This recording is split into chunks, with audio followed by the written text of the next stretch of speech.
How's it going, guys? Welcome to Out of Bounds. I am your host, James Skrmetta. Thank you for tuning in. Like we say here, you could have been anywhere else in the world, but you chose to spend 30 minutes to talk sports with me, and I will not disappoint. We have a full show. So full. So full. What a weekend of sports, especially on the football front. College football Saturday, we had Alabama LSU. We had undefeated teams getting knocked off. We had Oklahoma State TCU. We had all that stuff going on. The NFL gave us a bunch of overtime games. I'm feeling great, looking even better. I'm jumping in here. Today we're going to talk about the college football recap. We're going to kind of go through what happened, especially in the SEC, because the SEC has a lot of question marks right now, and I know y'all need answers, and I've got them. Then, of course, we're going to break down the new top five, my new top five. Then we'll have the MLS Minute Playoff Edition. Then we'll go into some Saints-Titans talk, which I know everyone wants, and how I did with the winners that I gave y'all on Friday. So enough of that, but before we get into the whole shebang, if you're listening to the audio version on iTunes, I appreciate it. Don't forget to rate and review. If you're watching or want to watch the video version of the show with some graphics, my face, some B-roll, then go check out on YouTube. Just search my name, James Skrmetta, and it will come up. Subscribe. All the episodes are on there. Or go to my website, jamesskrmetta.com, where you can find the podcast, you can find the videos, you can find everything that I do on there. So 3 ways to do it: my website, iTunes, search James Skrmetta, or YouTube. Now, enough of the pleasantries. College football Saturday. There was a lot going on. And it answered questions regarding the playoffs and the Heisman battle. It knocked off, I think, 5 undefeated teams were knocked off. I mean, it was just nuts. It was crazy. And Michigan State lost. Memphis lost. We saw trick plays. Ole Miss was the victim of one. We saw Heisman candidates maybe stumble. And we saw some new Heisman candidates maybe rise. Alabama LSU, night game in Tuscaloosa. The South stood still. Everyone's favorite rivalry game. Les Miles versus Nick Saban. These games are historically close. We've seen 9-6 field goal games. We've seen national championship games where LSU didn't pass the half field. We've seen fake field goals. We've seen it all. I don't think anyone really expected what we saw, though. I knew it was going to be like I said last week, it was going to be a punch you in the mouth kind of game. And these two teams, you knew what they were going to do. They were going to come in. LSU was going to run the ball. Alabama was going to run the ball. And we were going to figure out who could stop who. But I don't think anyone expected Leonard Fournette to put up 30 yards on 19 carries. I mean, that's awful. That is terrible. In case you don't know, the final score was Alabama 30, LSU 16. It started off slow. It was 0-0 after the first. Started off kind of how we thought. A lot of running the ball, a lot of field position. And then Bama just started pouring it on. Derrick Henry, 210 yards on the ground. He's starting to rise as a true Heisman candidate. He could kind of do what Mark Ingram did, where have 2 or 3 of these big-time games, these big-time spots. Bama just keeps climbing, and there's no one else, and Henry wins the Heisman. I mean, it could happen. It could happen. I don't know. I mean, Fournette's the best player in the country. There's no doubt about that. But with this game, 31 yards on 19 carries, and they already had to miss a game because of lightning, the very first game of the year. So his stats will basically be 2 less games than anyone else. And unless Fournette just strings together a few of these huge games at the end of the year, I don't know if that's going to be able to overcome it. The only thing that Fournette has working in his corner is that there's no one else. There's no one else. Let's look at the Heisman list. All right, on ESPN's Heisman Watch, number 1 and number 2 by a large amount, both getting 40 votes, at least 40 votes, and no one else got more than 20, was Fournette at 1 and Trevone Boykin at 2. After TCU got shellacked by Oklahoma State, I doubt Boykin's in there. And Fournette now is in a real danger of just being mathematically eliminated because he doesn't have the games. I mean, 2 games. 2 games off of everybody. And, when you're looking at stats and you're trying to break it down like that, because LSU now is not going to be the national title picture, it's going to be really difficult for Fournette unless he goes nuts in these last few games. But, you could start seeing some people like Derrick Henry, like Ezekiel Elliott, some people like that kind of sneak up in there. I'll be very interested to see who gets invited to New York because it's kind of a ragtag group. None of the people you thought, like Seth Russell. If Seth Russell was still healthy, wouldn't have broke his neck, he probably would win the Heisman, honestly. But as far as the SEC, as far as that game, we'll talk about the game within itself. Alabama, they are relentless, man. It's like every year. It's like, well, maybe they're not that good this year. Maybe Coker isn't that good. Maybe their defense is. And then they just beat the hell out of number 2 in the nation, LSU, like it was nothing. And it's not just beat LSU, but totally stonewall the undisputed, unquestioned, unfathomed best player in the country. People were talking about this cat being good enough to be in the NFL right now, and Alabama held him to 34 yards? People didn't hold Reggie Bush at 34 yards. It just didn't happen. Leonard Fournette, without a doubt, is the best player in the country. Best running back in the country for sure. And Alabama's front 7 made him look like a normal running back. Worse, really, a below-average running back. A really below average. 34 yards on 19 carries is awful. That's probably pretty close to what I would do. It's not. I wouldn't do that at all. The SEC West now is on Alabama's shoulders. And the SEC, in my opinion, is on Alabama's shoulders. Florida's already clinched the SEC West. That's how terrible it is over there. That in Week 9 they've clinched it. So it's going to be, right now, it'll be, if the rest of Alabama's schedule is like this. They go to Mississippi State, which could be a tough game. Then they play Charleston Southern. Then they go to Auburn, which it's a rivalry game, so you don't want to undersell it. But Auburn has been awful this year, and you would think that they probably wouldn't have any trouble there. But if they win those 3, then they face Florida in the SEC championship game. If they win that, they're in the playoffs, just like that. Boom, it's easy. If they lose anywhere in there, the SEC could be in real trouble of not having a representative for the playoffs. And whenever the playoffs first happened, I remember saying that the SEC was going to win every year because if you got 1 or 2 of them in there, they were going to beat teams in a playoff setting. If you give them like a bowl game, you give them a one shot to beat the SEC, people could do it. But you start filling that playoff bracket with SEC teams. But I never thought that there wouldn't be SEC teams. So it's shaking up. Let's look at how the AP poll is looking right now. The AP poll is 1 is Clemson, 2 is Ohio State, 3 is Alabama, 4 is Baylor, 5 is Oklahoma State, who beat TCU 49-29 at home. 6 is Notre Dame, 7 Stanford, 8 Iowa, 9 LSU, and 10 Utah. Here's my top 5. Let's do it. Let's go ahead and unveil my top 5 last week. I'm not proud to recap this, but last week, 1 TCU, 2 LSU, 3 Michigan State, 4 Clemson, 5 Alabama. My 1, 2, and 3 teams all lost. That's not good for the top 5. That's not good that's not a good look. So my new top 5. 1 is Clemson. Clemson was 4, and the top 3 lost last week. So Clemson is 1, Bama is 2. 3 is Ohio State. 4 is Oklahoma State, making their debut on the top 5. They slapped around TCU. And TCU was my number 1 team in the nation. And they beat them like a drum. Honestly, the score was closer than it was. And it was a 20-point game.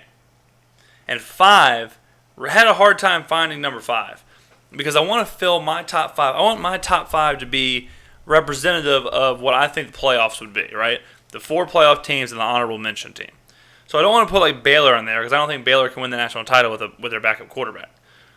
So I'm sitting there, I'm like, I don't want to put Baylor in there. I don't want to put Iowa in there either. I don't think Iowa's a playoff team. And then Utah has a loss. LSU just got throttled. So I was like, I guess we got to go with Stanford. So we went with Stanford. So Stanford is number 5, and Stanford has a good record. They lost their first game of the year, and now they're just throttling people. So Stanford's got a good team, good coach. They got a running back who's turning the world on fire. So the guy that's what I look for. I look for big time coaches and a player that can carry the team when they need it to happen. Now the rest of the SEC, Ole Miss and Arkansas played an unbelievable game. That's one thing I'll say about Ole Miss is that they don't lack excitement. It seems like every week, every year, Ole Miss is putting in these games, whether it's against Alabama or whoever, where they're playing these crazy overtime games, these crazy upsets, or whatever's happening. But if you didn't catch it, if you didn't watch the game, it was like a 4 overtime game. Ole Miss and Arkansas, they got into we're talking about like a total of like 120.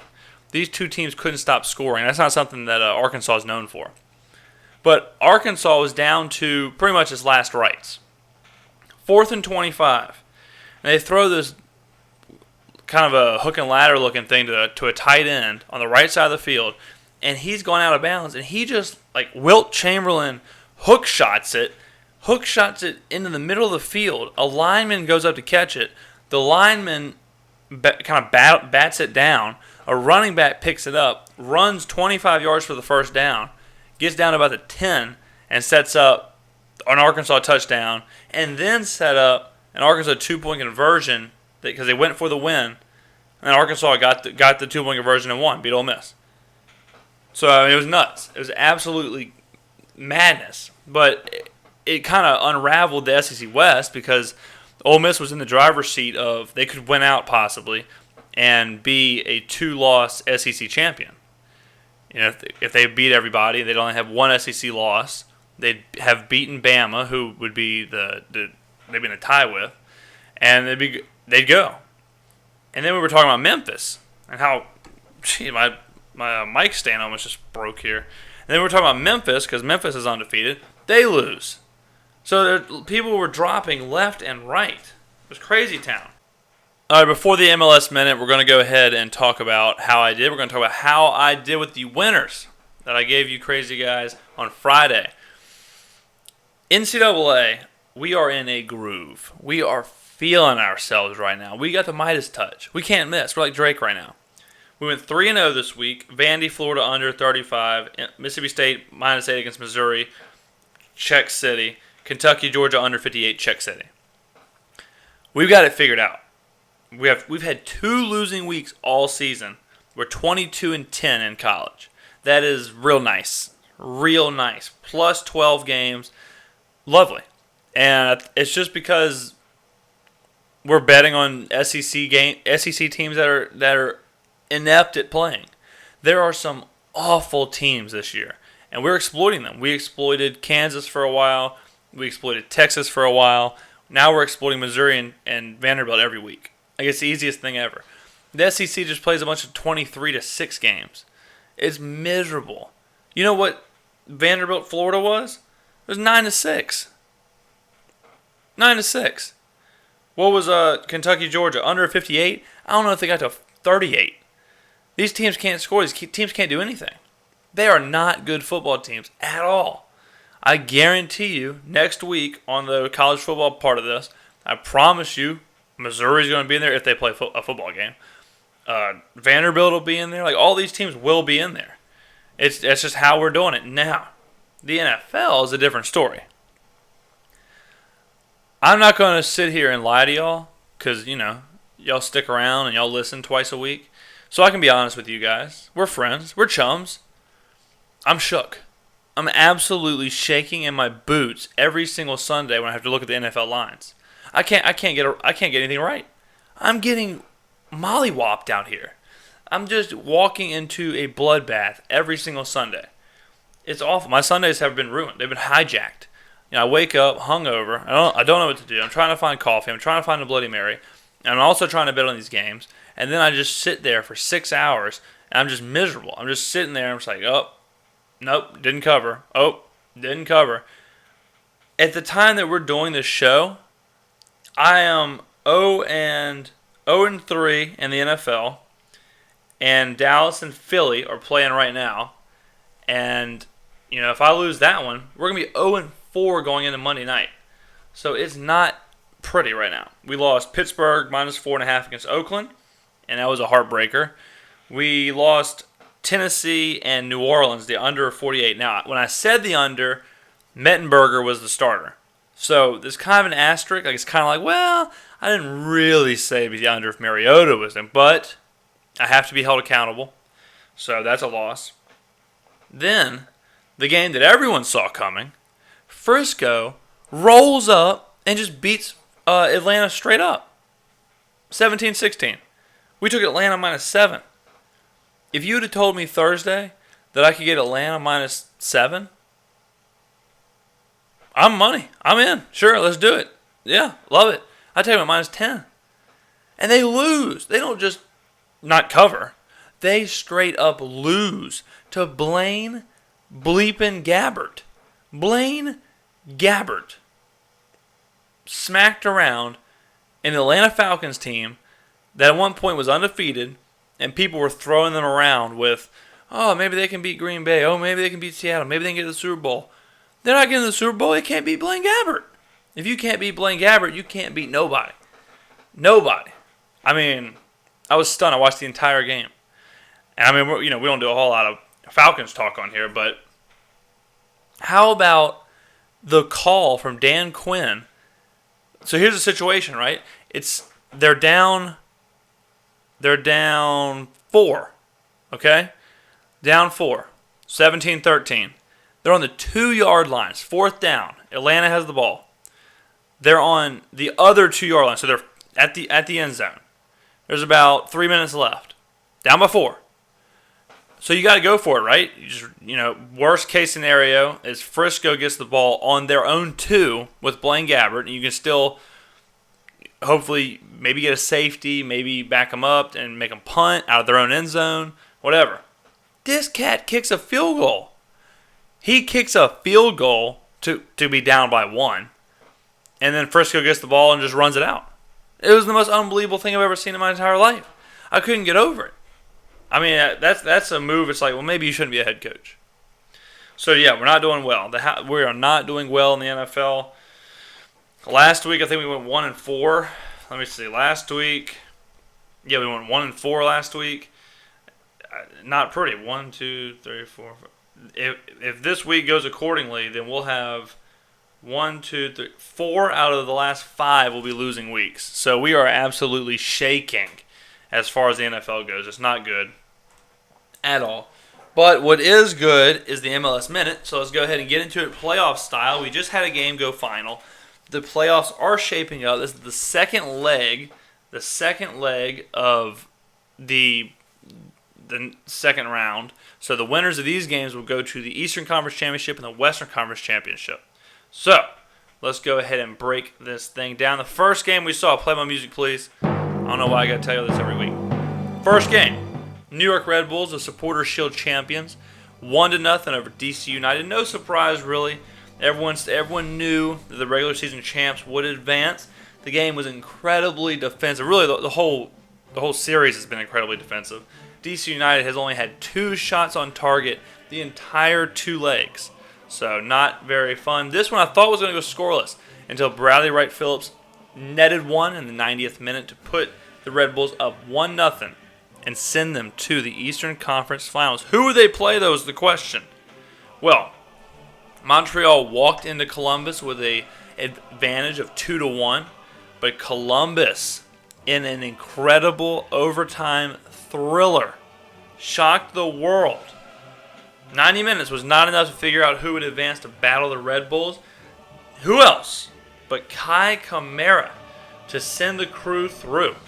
Kai had a brace with the second goal coming in the 111th minute to send Montreal home and send Columbus through. Drogba, to me, is not 100%. Or he was tired or hurt.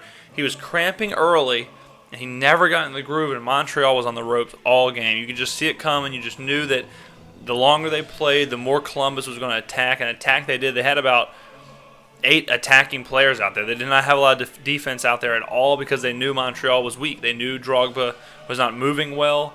And the only way that Montreal was going to score, in my opinion, was set pieces, corners, free kicks, stuff like that. And Columbus pressed, and they broke him, and Kai Kamara was all over the place. And a huge win for Columbus. So they will meet the Red Bulls in the Eastern Conference Finals.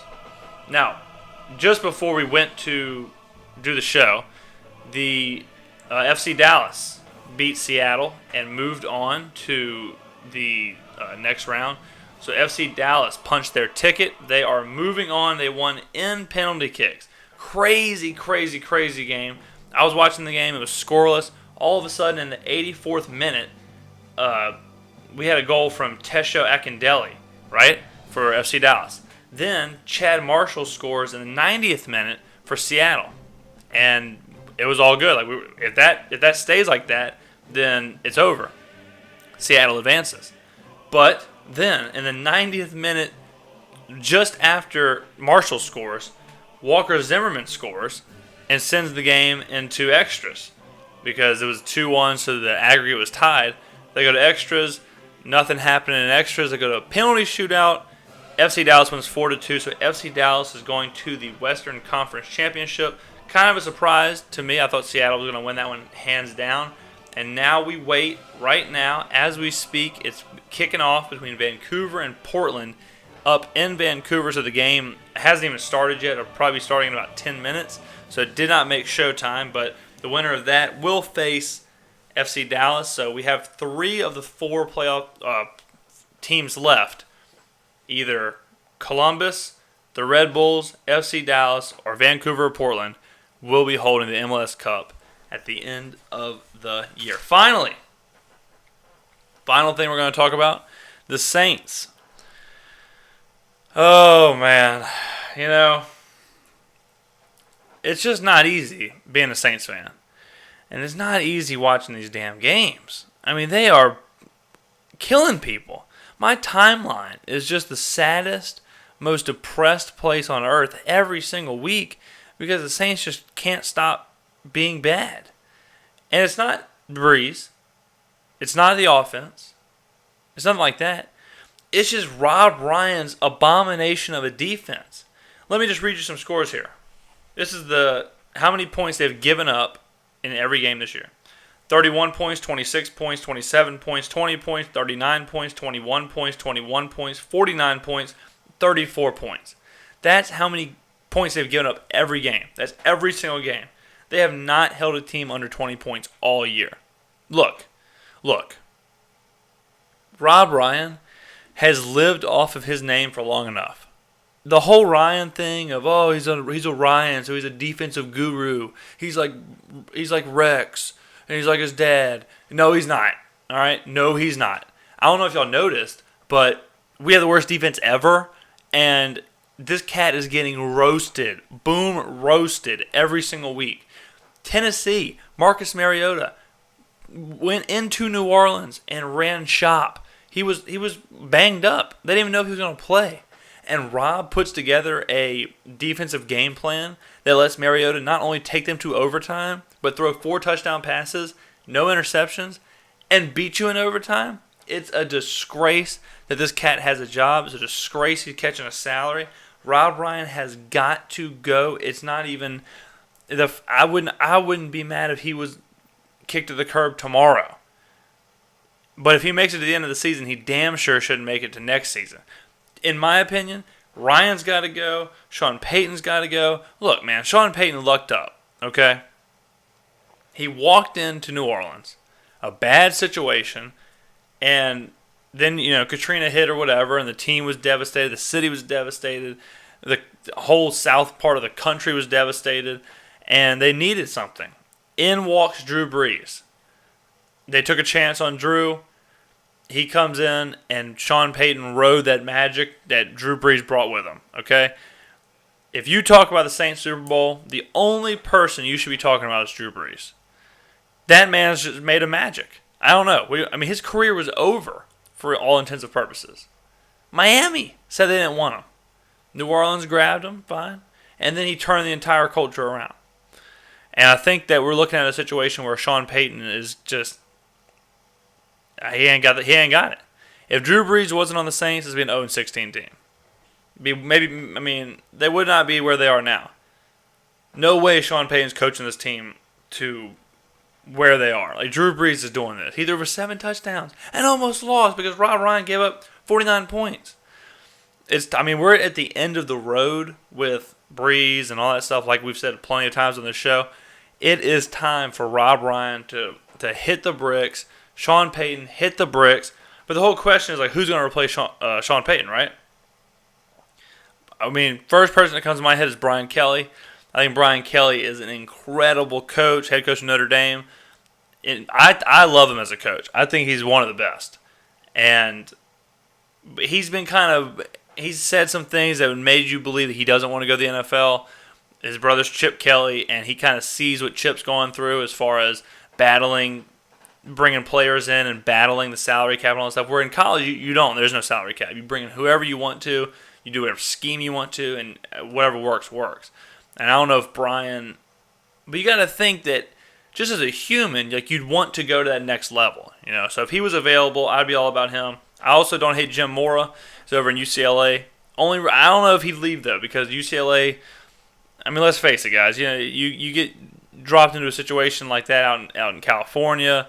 People don't leave. They're making great money. They're making the same amount of money pretty much they win the NFL. He's living in LA. UCLA is turning a corner. Like, he has Josh Rosen for a few more years, so I don't know if he would come to New Orleans, and that's a tough gig. But if there's a candidate, if there's someone that you can get that's just even comparable to Sean Payton, we got to bring it in. We got to bring in a new face, new ideas. The whole thing's got to be different. Rob Ryan has got to go. I wouldn't be mad about bringing Rex in. I don't know why he would leave Buffalo to go to New Orleans, but I wouldn't be mad if you're like, hey, Rex, just you be the head coach, whatever, we'll figure it out. Because Brees is going to do Brees. So, Josh McDaniels is another one. But I'm a McDaniels backer. He's a young guy. He has ideas. He has an understanding of what the NFL is. He's part of the Belichick trust. And not all of Belichick's guys have worked out. Charlie Weiss, Romeo Crennel. But I'm not going to turn down an offensive-minded Belichick guy who had the wherewithal to draft Tim Tebow in the first round. So McDaniels has my vote of confidence. So right now, my top 3 guys, Brian Kelly's number 1 with a bullet. Jim Mora, Josh McDaniels are the 2 guys. Got to get Peyton out of there. Got to get Rob Ryan out of there. The defense is absolutely hot trash, garbage. It's the worst thing I've ever seen. You cannot survive in the NFL. You cannot win games giving up 30 points a game. It's not going to work. Not with Drew Brees in the twilight of his career, throwing to Willie Snead and Marcus Colston, who all of a sudden has got this disease where he cannot catch. So, it's not going to work. Saints are in for a long haul if we keep doing this. But that is the show. A little bit scattered, a little bit all over the place. We had some stuff happening right at the deadline with the MLS stuff going on, and Dallas and Philadelphia still playing. So the show was kind of all over the place, but I think we did pull it together. And I know without a shadow of a doubt, it's 10 times better than any of that garbage that your local radio station is putting out. So thank you for supporting. If you made it to the end of the show, I really do appreciate that. Don't forget to share, tell your friends, rate and review, download, subscribe, all that stuff. Help me help you, help me help you get the right sports radio that you need and deserve on more airways. Thanks, guys, again for listening. Next time you will see me Tuesday night, the James Skrmetta Experience on my YouTube channel. And next time you'll hear me is Friday, on Friday's edition of Out of Bounds. Thanks again, guys. Have a great rest of your week. This has been another episode of Out of Bounds. See you later, guys.